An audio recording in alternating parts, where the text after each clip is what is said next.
निर्जरा, दोनों निर्जरा में जमीन आसमान का अंतर है। बात समझ में आ रही? किस जीव ने कभी अकाम निर्जरा करे, कभी अकाम निर्जरा की, तो कहां चला गया? भवनात्र। कहां जन्म हो गया? भवनवासी, व्यंतरवासी और जोशी। कौन सी पर्याय में गया? भवनवासी, व्यंतरवासी और जोशी। इन पर्यायों में चला गया।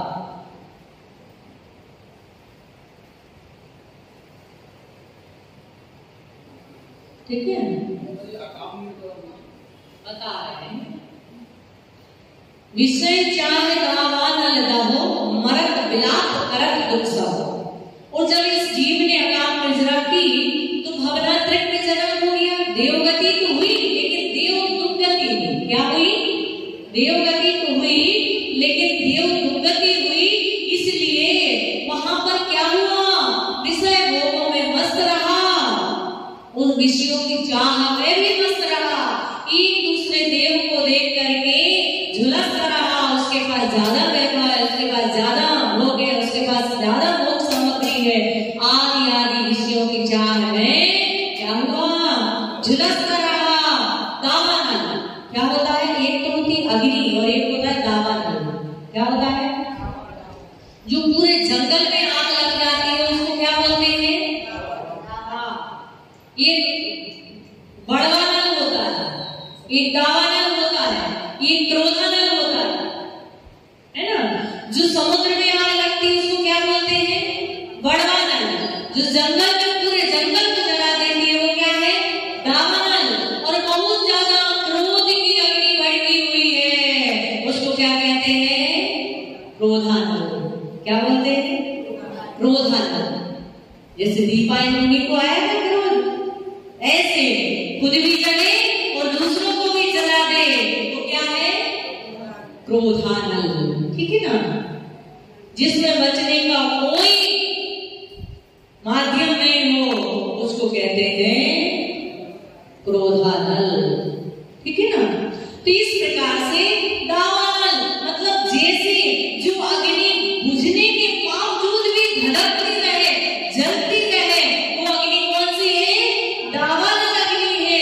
ऐसी ही विषयों की चाह, विषय वासनाओं की पूर्ति होती भी रहे लेकिन उसके बावजूद भी उसकी चाह बनी रहे, उसको कहते हैं दावानल। किसका दावानल? कहते हैं विषयों का दावानल। और जब मरने लगा, क्या होने लगा? ये सम्यक दृष्टि की अपेक्षा नहीं है, मिथ्या दृष्टि की अपेक्षा है। क्योंकि मिथ्या दृष्टि जीव जो होता है उसकी गले की जो माला है वो मुरझा जाती है। उस माला का नाम है मंदार माला। क्या नाम है उस माला का नाम? मंदार माला। गले में माला होती है, सभी के गले में होती है, लेकिन जो मिथ्या दृष्टि देव होते हैं उनकी माला मुरझाती है तो वो दुखी होते हैं, विचार करते हैं कि मैं कहां जाना हूं। क्यों? ये जो विषय भोग है, जो देवियों के सुख है, जो स्वर्गों के सुख है, वो सारे सुख हमसे क्या हो जाएंगे? दूर हो जाएंगे। इसलिए मरते समय वो देव क्या करते हैं? 6 महीना पहले से माला मुरझा जाती है तो वो क्या करते हैं? बैठ करके बहुत दुखी होते, बहुत रोते हैं। लेकिन रोने से कुछ होने वाला है क्या? 6 महीना आयु स्थिर से देवों को अमर कहा जाता है। क्या कहा जाता है? क्यों कहा जाता है अमर? क्यों कहा जाता है बाबू रवि भैया? क्यों कहा जाता है अमर? भक्त अमरनत मुकुट श्रवणी बोलते ना, भक्त अमर। वहां अमर देखा था, अमर मतलब देवता। अमर मतलब देवता। अमर क्यों कहते देवों को? कहां गए? अमर क्यों कहते देवों को? अम्मा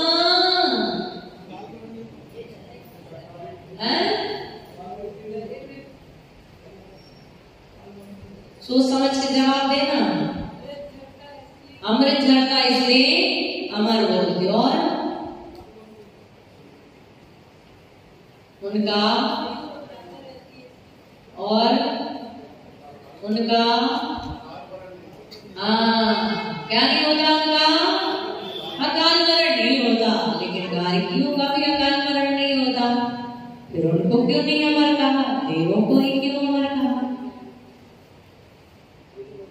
नारिकों का भी अकाल मरण नहीं होता है, फिर उनका अकाल मरण क्यों नहीं?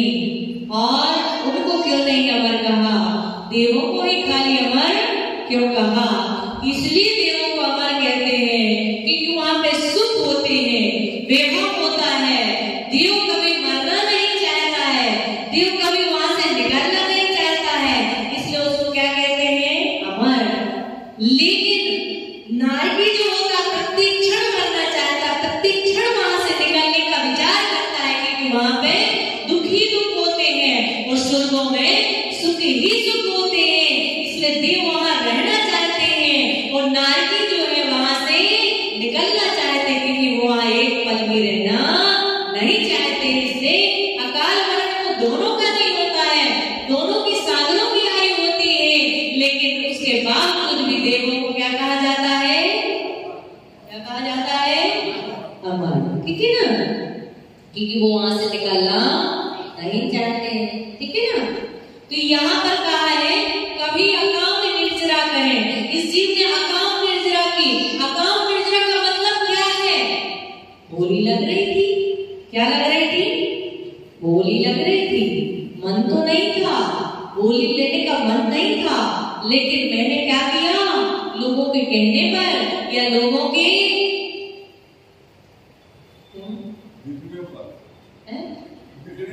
दिखाने के लिए, लोग क्या कहेंगे, क्योंकि सबसे बड़ी बीमारी है कि लोग क्या कहेंगे। सबसे बड़ा रोग है कि लोग क्या कहेंगे।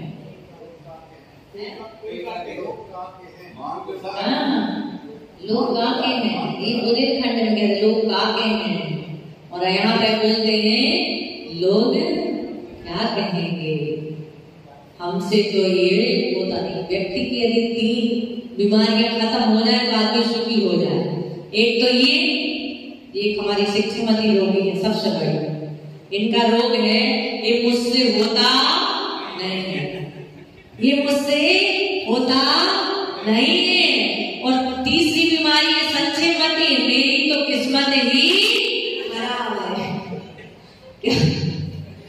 मेरी तो किस्मत खराब है और मुझसे होता नहीं है।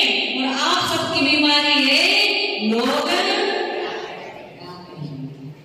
ठीक है ना, तो 3 बीमारी यदि खत्म हो जाए लोगों के दिमाग से, दिल से, तो कहते हैं आदमी के जीवन में बल्ले बल्ले।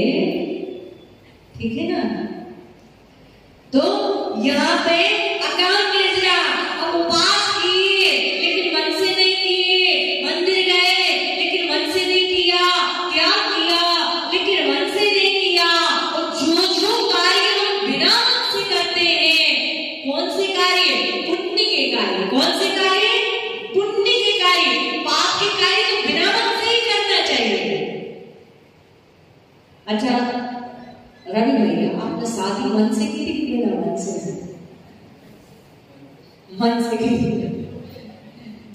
कुछ लोग बोलते हैं शादी करने की इच्छा तो नहीं थी, लेकिन क्या बताऊं, घर वालों ने जबरदस्ती करा दी। जबरदस्ती करा दी, मतलब घोड़ी पे बैठने के लिए इतने लालायक थे और बोले जबरदस्ती करा दी। तो कहने का मतलब ये है कि जब भी कोई गलत कार्य करो, पाप कार्य करो, तो बिना मन से करना, उससे कर्म की निर्जरा होगी। और जब भी कोई अच्छा कार्य करो तो मन से करना, उससे कर्मों की निर्जरा होगी। यदि शुभ कार्य, पुण्य का कार्य बिना मन से करोगे तो अकाम निर्जरा होगी। कौन सी निर्जरा होगी? अकाम निर्जरा होगी। और अकाम निर्जरा के लिए पुण्य तो देगी, लेकिन वह पुण्य कैसा देगी? भवनात्रक में डाल देगी। और भवनात्रक के देव सम्यक दृष्टि भी होते हैं और मिथ्या दृष्टि भी होते हैं। देव जो होते हैं वो देव अंतर्मोह के अंदर सम्यक दर्शन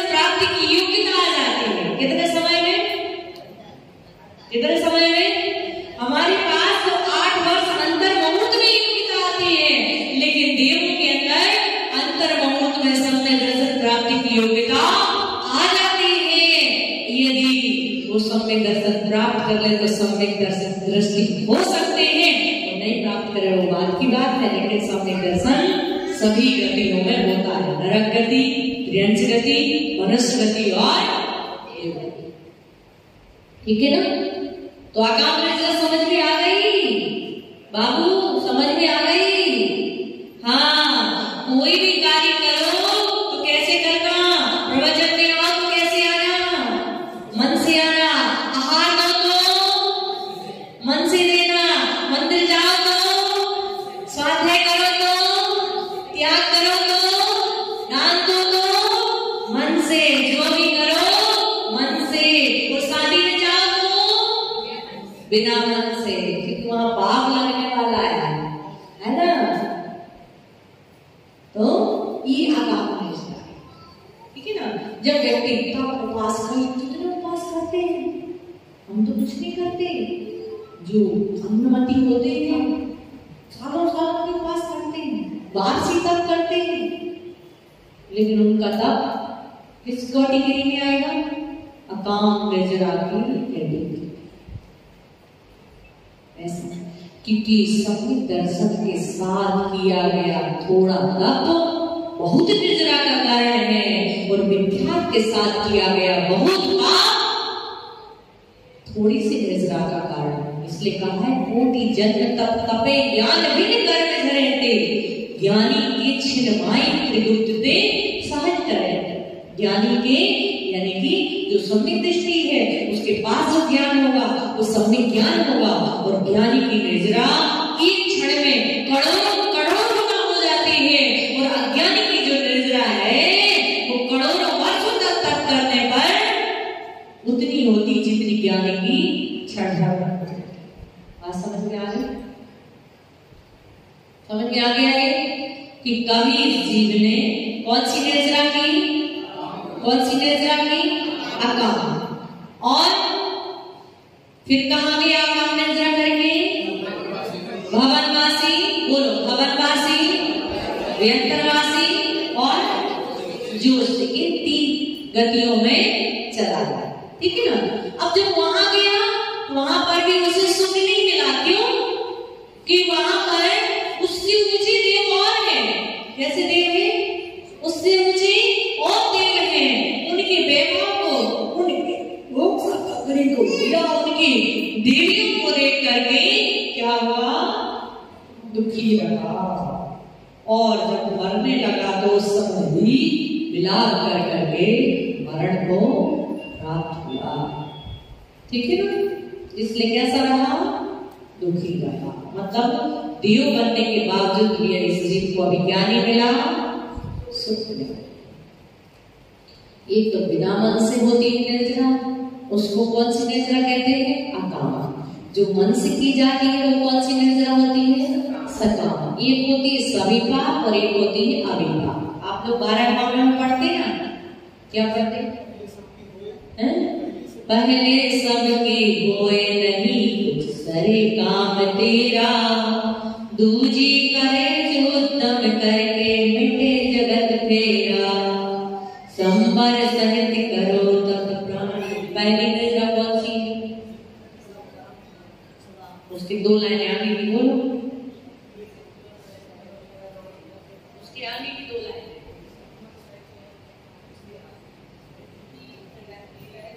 पालन से माली, एक होती निद्रा सविपा और एक होती है जो होती है। एक होता है अपने आप निद्रा और दूसरी होती है किसके द्वारा? तप करके। वो कौन सी निद्रा है?